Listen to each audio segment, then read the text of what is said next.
Okay. Good afternoon, LinkedIn.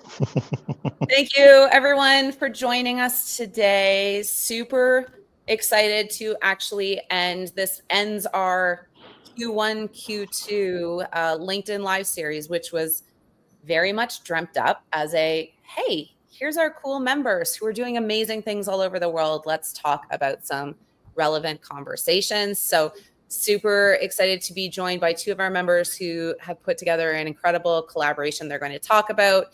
But we're also talking about global north and south. So we're talking about those funding relationships. How could things potentially be different? What's kind of the status quo, and how do we bridge those two gaps? So please throw into the comments where you're from today, where you're listening, if you'd like, any questions for our wonderful panelists. And I'm going to let them kick off with a quick introduction about themselves, little nonprofit background, and what they're doing in the sector. So Eric, I'm going to start with you, please. Sure. Hello, everyone. My name is Eric Oswara. I'm the founder of Afoma Marketplace. I am also the director of Azonata Corp. Azonata is a charity focused organization based here in Canada, which inspired the work that I'm doing at Afoma Marketplace, which is a online marketplace committed to empowering and enabling fair trade and sustainability when it comes to fair pricing for artisans, not just in Canada, but globally, with emphasis across Africa. So thanks for having me here. Amazing. Danica, let's hear from Hi. you. Yeah, I'm Dr. Danica Tynes, founder of Sustainable Access Foundation, and we invest in and mentor social impact entrepreneurs globally. And we started in East Africa, now in also South and West Africa, and hope to be across the diaspora. But we are kind of our mantra is we provide hand ups, not handouts, and really excited to be here today. Love it. This is so exciting. And, I met you both separately. It was clear there was some cool just synergies, vibes. And I think that's one of my favorite parts about the serendipity of the Nonprofit Hive has been for me, just meeting amazing humans. I'd had you both on for interviews because I loved the background work you were doing. And so this project that came together, just super cool. And I love that this was already on our list of things we wanted to talk about through the Hive. And we connected months ago about this, but to have this happening today and that discussion is just really, really exciting. So we're going to have you both kind of take a turn talking about it, but can you kick us off first? Danica, just how would you start with, what was the project about and how did you guys come to work together, and how does this look different than maybe a traditional partnership? So definitely want to give you kudos, Tasha, because that's your magic, and the Nonprofit Hive is connecting people and seeing the connections. And it created a ripple effect. You trusted enough to say, Danica, you got to talk to Eric. And so I reached out, and it didn't take us long to figure out the synergies. And from there, we were able to bring our networks together. So you networked us together, and then we were able to bring our networks together. And that's that beautiful ripple effect of like grassroots energy and doing things in grounded intention. And for our sides, when Eric said, I have this marketplace that's launching, but I don't want it to be this exclusive thing. I want it to be this inclusive opportunity for artisans. And when I thought back to my work with change makers in Africa, I thought, gosh, how many artisans have I met? How many creative artists have I met? How many social impact entrepreneurs have I met who have had the same need, which is for market share? And and then in order to get to market share, there's all kinds of understanding your market, How do you take photos of your product? How do you communicate your product?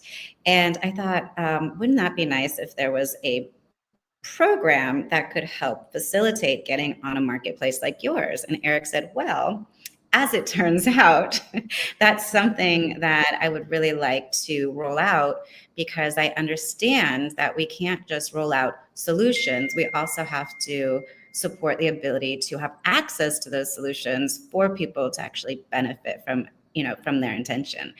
And he said he was willing to do that freely. And I thought, wow, so we're helping to potentially close the gap on this market access challenge, as well as provide upskilling, so that opportunity is not something that's outside of reach. And to me, that's access. That's equity. Is don't give me a new solution. Here's this fancy AI tool. It's so cool, but it costs $9 million a month and you can't access it.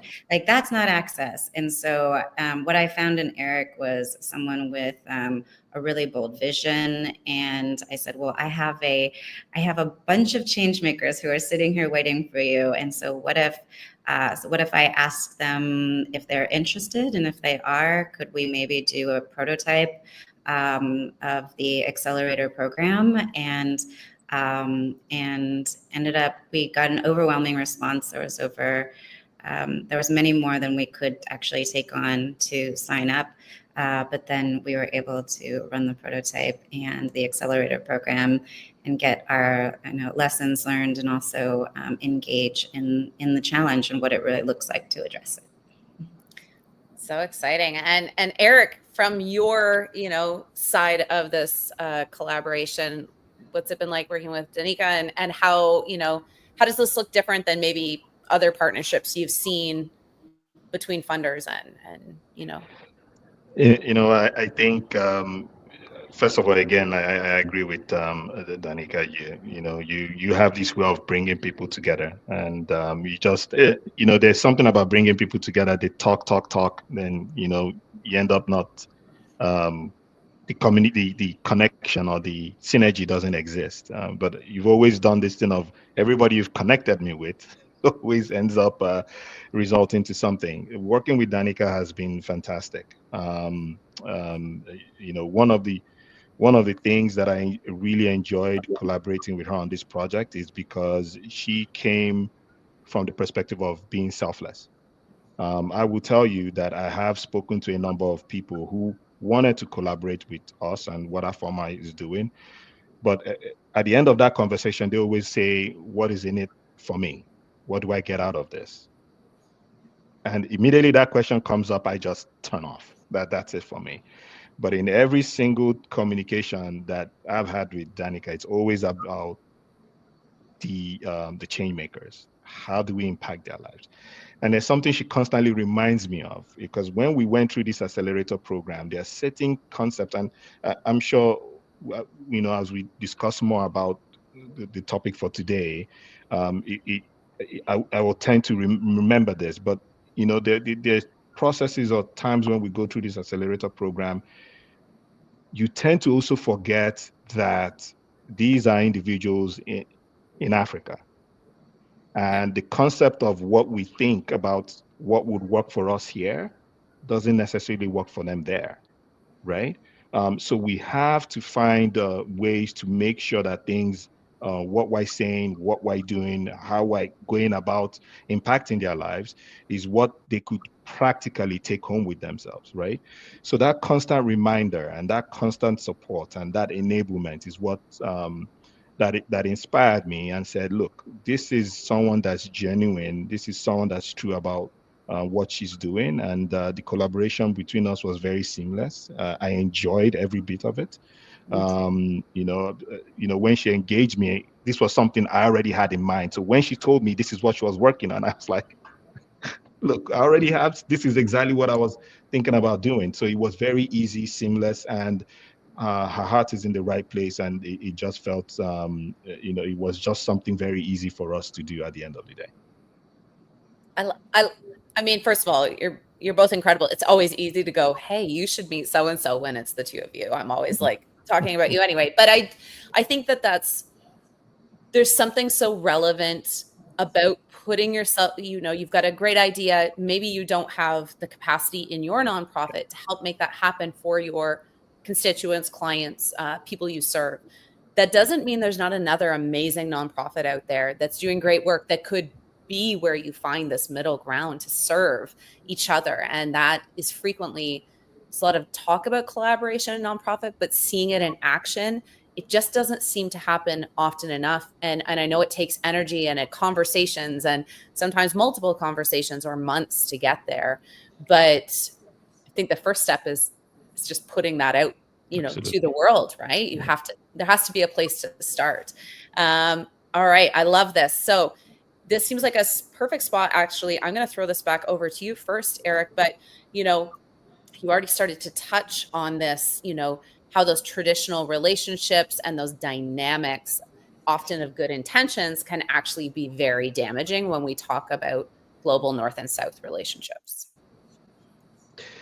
Yeah, so one of the things that I've experienced in both, because I wear two hats. I'm both in the non-profit sector, and I operate also in the for-profit sector through our former being the social enterprise. And one of the things I've seen from a global not founder perspective is that what we tend to the concept of funding for me is created to only address outcomes. It doesn't address the issue of sustainability. And I'll give you an example. When we started running Azoneta about 3 or 4 years ago, one of the things that we noticed was we were constantly just focused on projects that just we deliver an outcome and you don't know what's going on anymore. That project is dead. You just you don't know if the community is still benefiting from it and or not. Then guess what happened? There was a young lady from Uganda that reached out to us seeking funding.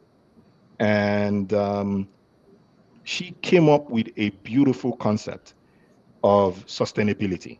She said, or her concept was about not just don't give me money and then we walk away. I want to take this money to drive this impact for this community, but I'm going to use that funding to make sure it is sustainable where I don't always come back for more, right?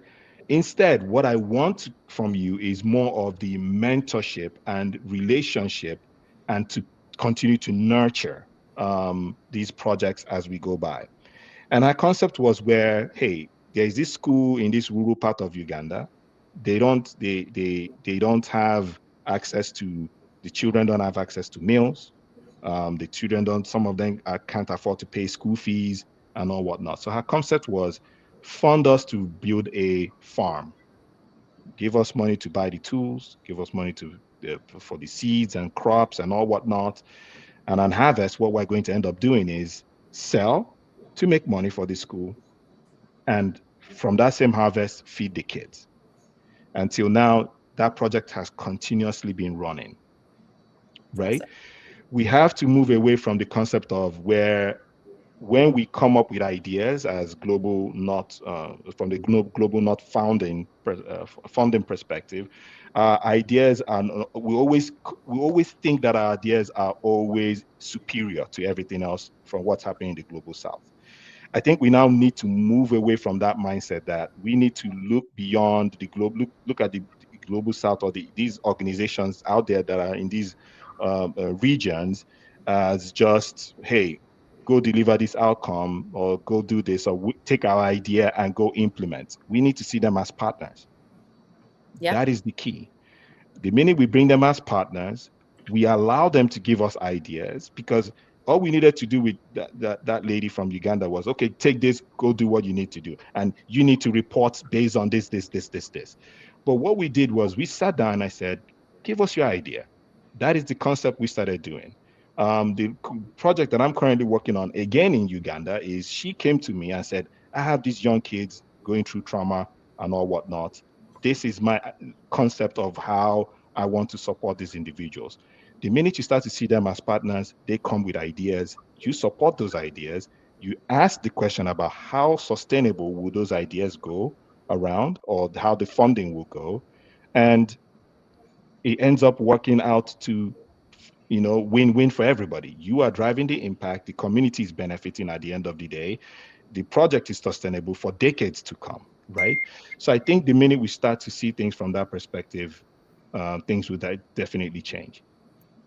I love this, and you've got some super fans in the comments here talking about you, Eric. And I think, there are so many models working in different countries. It's absolutely one of the very personal benefits that I've gotten out of starting the nonprofit hive has just been the amount of ideas and different ways of being and existing that we can take from other cultures, countries, people with different lived experiences has been. I'm just a small town girl from Ontario, Canada, that, did not get this kind of exposure. So I feel like my brain's always growing from these types of conversations, and nonprofits are incredible innovators, and we need to own that, as a way we describe ourselves.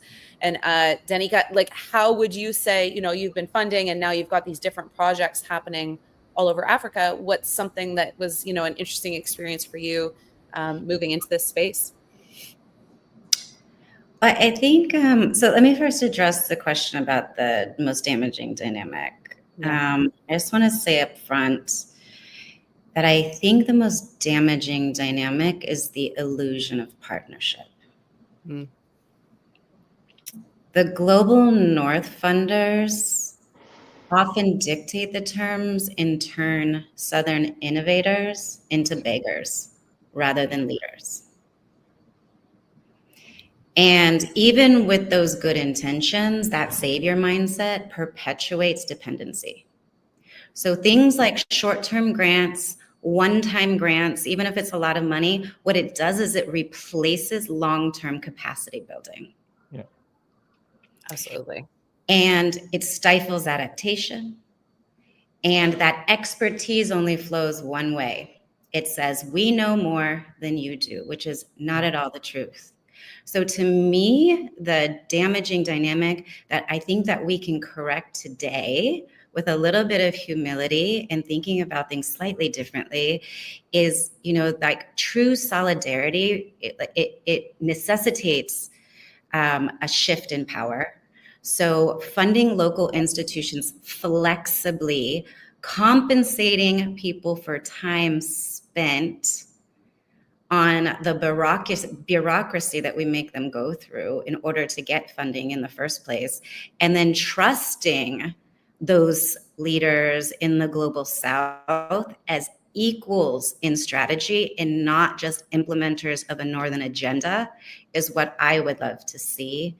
I think it's really important for us to be clear that there is a demand and it's an important period of time to have this conversation because of all that's changed in the funding flow towards the South. We have an opportunity to take a step back, to pivot intentionally, and to create the type of dynamic that we want to see. And I encourage Southern leaders to kick us out. If we're not helping, like, chase us out of there with a broom, right? and don't apologize. And so I want to say that very seriously. But to tell a story, to take after Eric's lovely storytelling, is to really just kind of like give some color to this. So Sustainable Access Foundation, we don't offer solutions. When people say, what problem are you solving, Sustainable Access Foundation? I say all of them. And funders don't like that answer. It's not that we're solving for maternal and child health. It's not that we're solving for food insecurity. It's not that we're solving for climate change. It's like when you go to the community and you say, hello, community, what is your challenge today? They are not going to pick one of those problems. And so the solutions that they put forward are very interdisciplinary.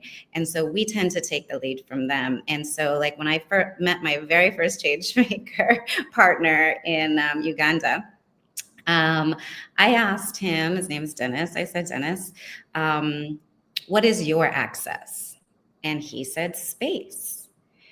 And I said, tell me more. What do you mean by space? And it was all thought out. He said, well, look, we need an agro because otherwise we cannot get our goods to market. We can't put them on the shelves. We cannot export them. We cannot meet the quality control standards that we need in order to get that market share. So a lot of farming, a lot of agriculture is done outside in Uganda. So drying things on the ground. You need a building with quality control, with regulations in order to get that market share.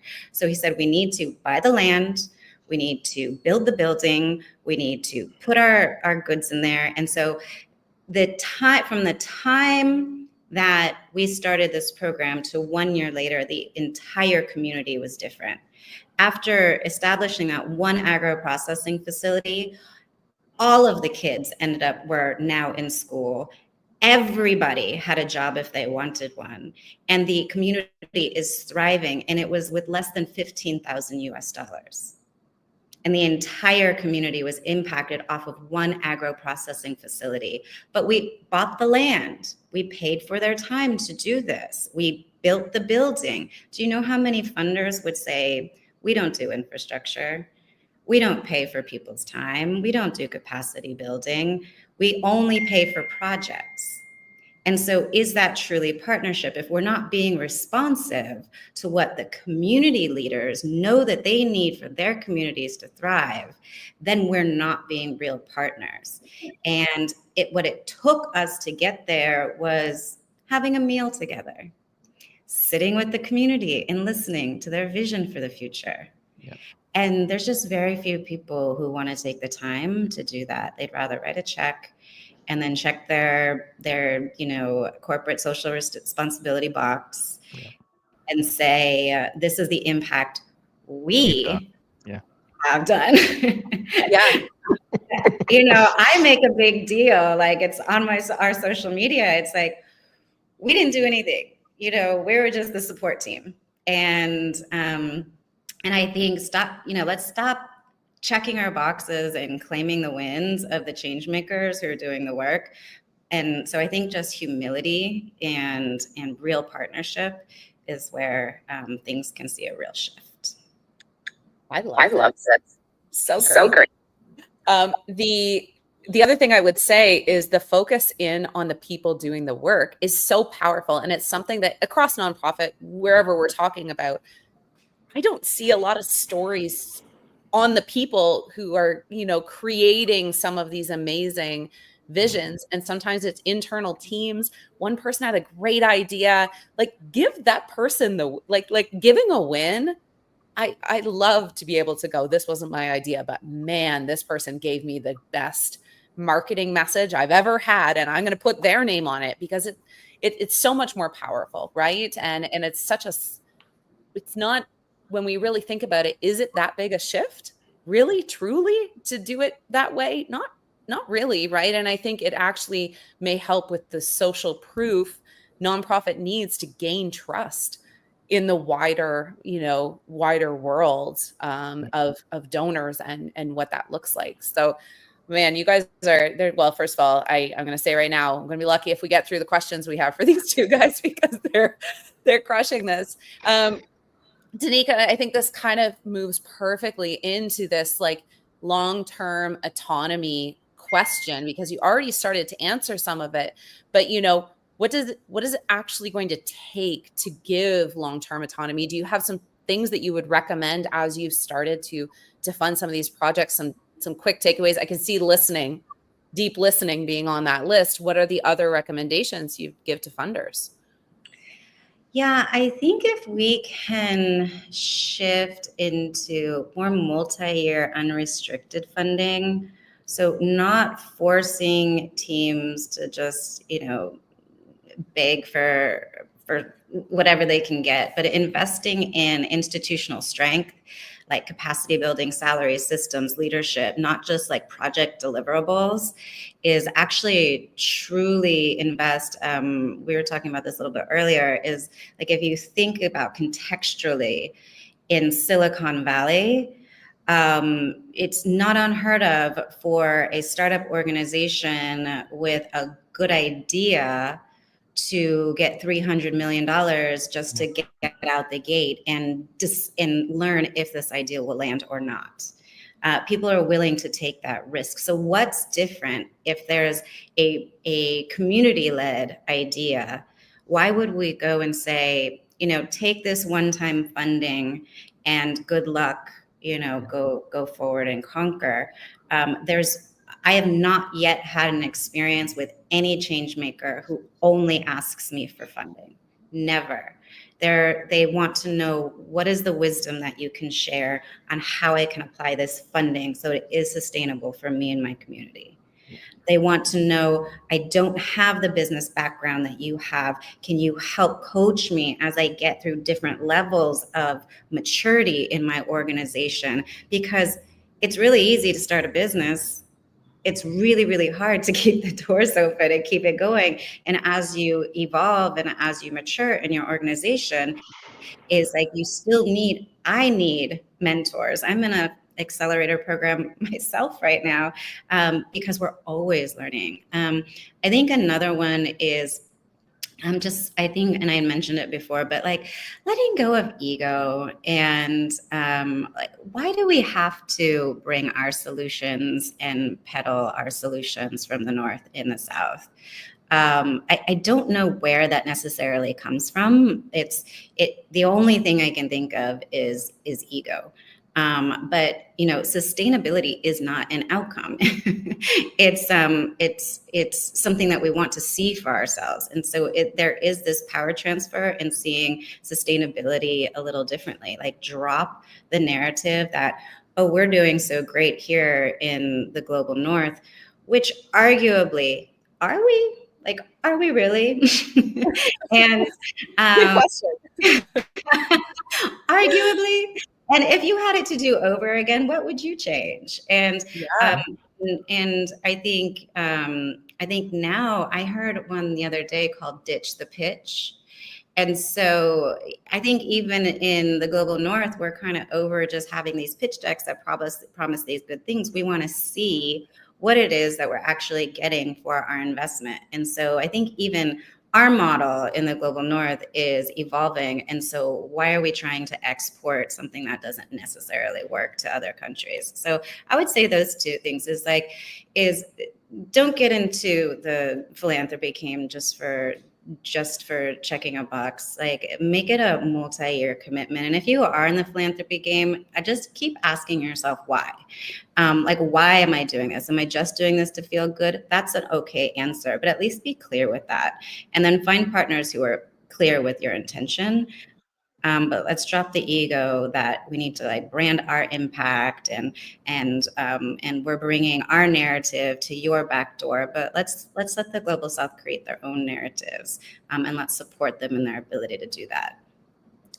That's fantastic. I love it. One of our members in the early days, Raymond from Fafali organization, said to me, he'd lived in the US and now was going home to Ghana and starting a nonprofit. And he said it so cleanly and clearly. He's like, Ghana needs to change Ghana. Like that just has to be how it is, right? Like, and that change needs to come from here. And can it have support and got, potentially some training and guidance? And can we take what makes sense to apply here? Maybe, but it was never going to work to take an American vision and place it on to what he was hoping to do there. And it was just so beautifully said. I'd have to take the entire quote. I'm sure I'm taking it partially out of context, but Eric, similarly, like that, supporting long-term autonomy and that piece, and maybe you can speak to some of the work you're doing at a FOMA marketplace as well. But, how do you see this question? Well, I mean, for me, if we, like I pointed out before, if funders, you have to think about driving autonomy, not just thinking about outcomes, right? One of the important things is, as Danica pointed out, funding. funding is critical. I'm going to share a personal, very short experience. When we were building out our former marketplace, on the website, we were talking a lot about social impact, social impact, social impact. There's a lot of things that I was getting people calling me to tell me, you need to really slow it down on the social impact talk. You're not going to get funding for this, and I'm like, for real? That's what you tend to get when in situations like this, when especially when you're catering to a certain group of individuals, especially like in my continent of Africa. You have to also think about, funders have to also look at things from the perspective of, don't look at things from a timeline perspective. Oh, this has to be done. Impact is long term. Yeah. Right? If you start thinking so short term all the time, that becomes a bottleneck for organizations as well. And then you have to also look at the decision making being more distributed, right? That is why on our former marketplace, you won't see it again anymore today, but for the longest time, when you hit our website, it says a decentralized marketplace. It's all about distribution. It's all about getting our sellers on the platform to have a voice, our buyers to have a voice, we as founders to have a voice. That is the whole premise of what our formal marketplace should be about, right? I think it creates that checks and balance around allowing people to make, have a say in what's going on, and then they have to also invest in leadership. As I talked about peace, that I was talking about the young lady from Uganda, in the latest project that I'm working with her on, I gave her the leadership role. In fact, the first time I introduced that project, I called her a partner in that journey, right? So I set up weekly meetings with Peace, and I just tell her, look, you just tell me what's going on, tell me what you need, and let's make it work. The minute you start to trust these organizations, or you trust the people in these regions, and you empower them, right? I'm not saying you completely write a blank check. There will be checks and balances, but there has to be some level of trust. You can account to these individuals, and you empower them, you make them become leaders, you start to change their mindset and how they operate in certain things. And that totally, I believe, will drive sustainability, drive autonomy, and will make things much more fluid when interacting or functioning or working with these local organizations. Going back to the Silicon Valley startup, huge money being thrown in, and very much in my local startup ecosystem, hearing stories of people who have had funding for over a year and just realize either the tech they planned on isn't working, or new innovation came out that they're partially adopting into their plan. And their funders are like, yeah, okay, well, we're playing the long game here to get to where we want to be. And if all of a sudden you're finding a new tool or a new teammate came on with a great idea, and we can still get to that potential end goal that we made together 5 years from now, but you're saying there's a better path, that's the trust as well that I think, with long-term autonomy and support, maybe there's a better way of doing things than when you first made a plan a year ago. But I see so many funders where between the documentation process and we made a commitment that we're going to do it exactly like this, it's not a setup for success. I think often when we really look at whether we're talking global north or global south, I don't think that nonprofits should be prevented from the same innovation opportunities that we give to startups, right? Other startups that are for profit. Absolutely. Love Absolutely. it. So many great comments and people jumping in here. This is great. So people in the comments, if you have questions, we've got about 10 minutes left, but feel free to throw them in. We've got these two wonderful people for another 10 minutes or so.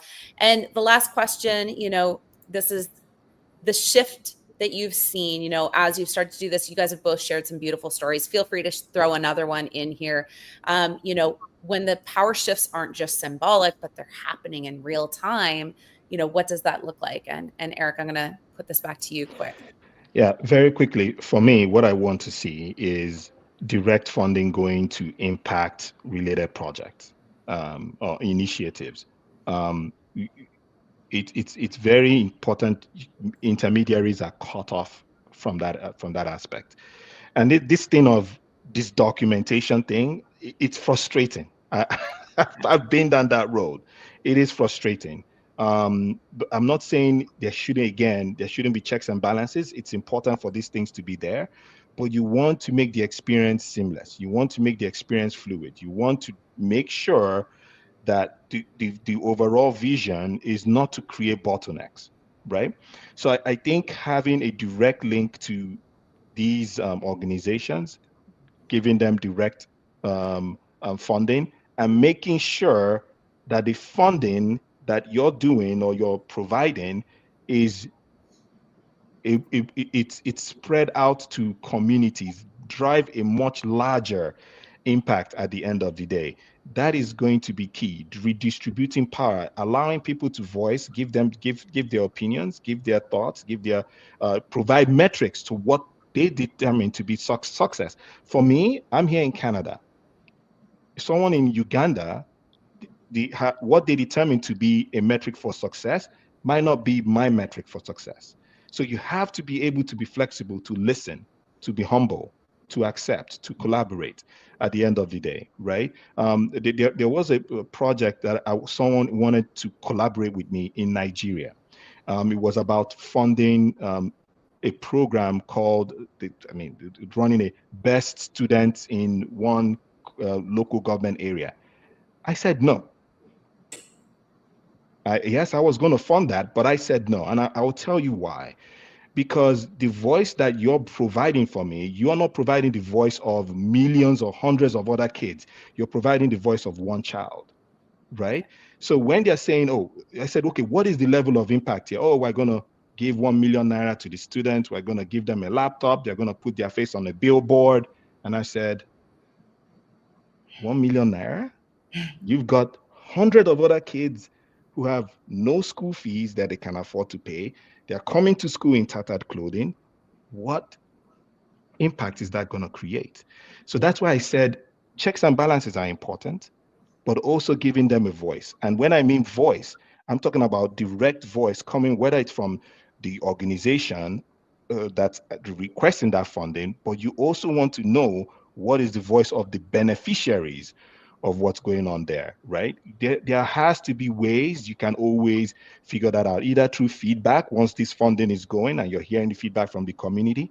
Those are important things that you want to take into consideration. Love this. And Danica, how would you, finish this off, that redistribution, and what have you seen? You gave a great example, obviously, with the Harvest location and just how it changed an entire community with one project. What else would you add as we close out here today? Yeah, I would just maybe summarize by saying, and I think it reiterates what Eric is just coming from saying, is let's stop dictating the how and start funding the who. So if we can bet on the visions of communities and not micromanage poverty and how we think the world should be, I think move more silently, not loudly through donor branded partnerships. I think this is when we can really end that dependency cycle and allow for empowerment and ownership. So like things like loans, that takes us backwards. We should not be loaning any money, because you see what the check cashing place can do for poverty in our communities in North America. It's perpetuating a poverty cycle. And if we are doing good, why are we perpetuating in a cycle that keeps people in a place of poverty? And so I would encourage anybody who's partnering in the global South is to do like an internal check-in. Like, are we doing this for right reasons, or are we checking boxes? Or even worse, are we trying to fit people into boxes that we've created?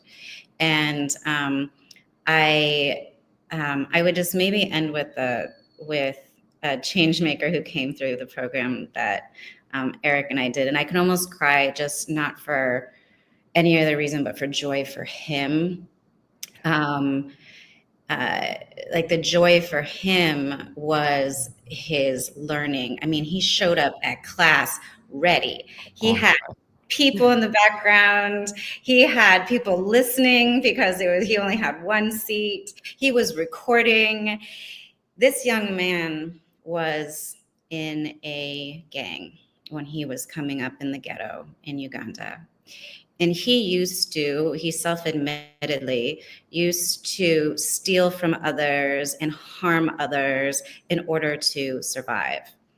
He has now started working in biotech and becoming an ambassador in his own community to clean up the waste, and very proud. He calls it, turning trash into cash.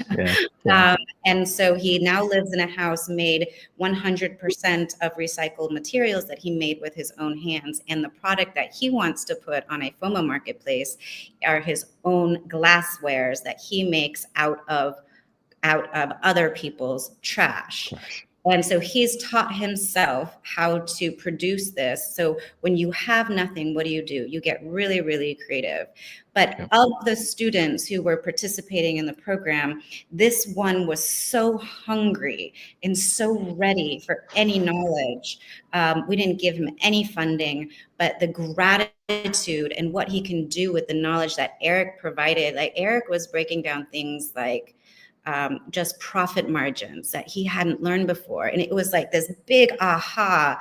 Oh, if I could figure out my profit margins, then I can know how to expend my resources. It was the greatest joy for us to see all his aha moments.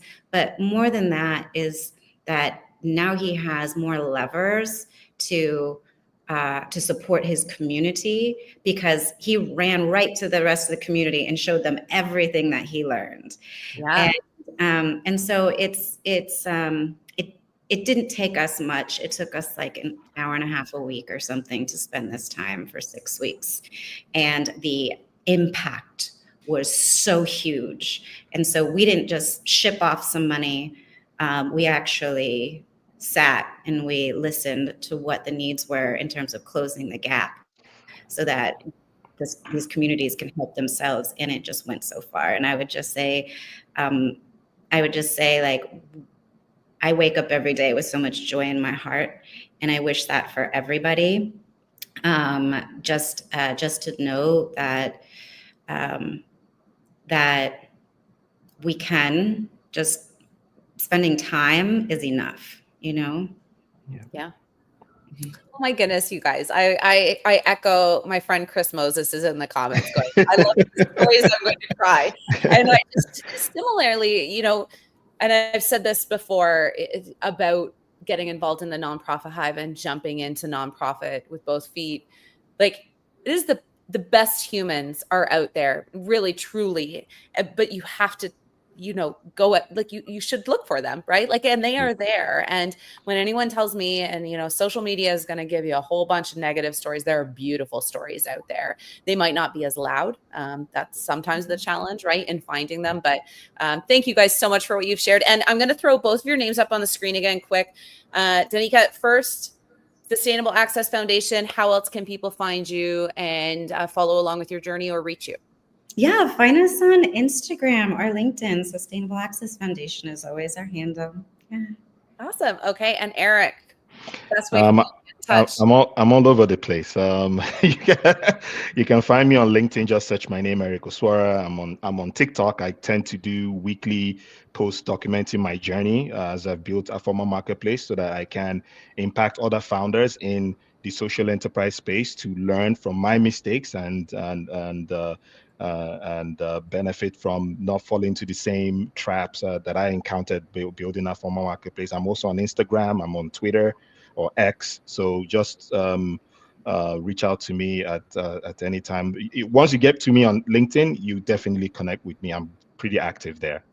Absolutely. Absolutely. Hey, it's really fun. And for me, really fun because Eric and I actually met through another friend totally outside of nonprofit. And then both were like, oh my goodness, this is what you're doing in your work. And it was similarly just serendipity kind of vibes. And so thank you both so much for coming. And thank you, audience. You were amazing. So many beautiful comments. I hope you will go and connect with these two and follow along. And The Nonprofit Hive is taking a 5-week hiatus from these talks, but when we come back, we got a goodie because we are doing the rise of community building movements, not just memberships. And so we're diving deeper into what we know with a couple of community members. But thank you both so much. This has been amazing. And thank you everyone who jumped in and contributed today. Okay, cheers, guys.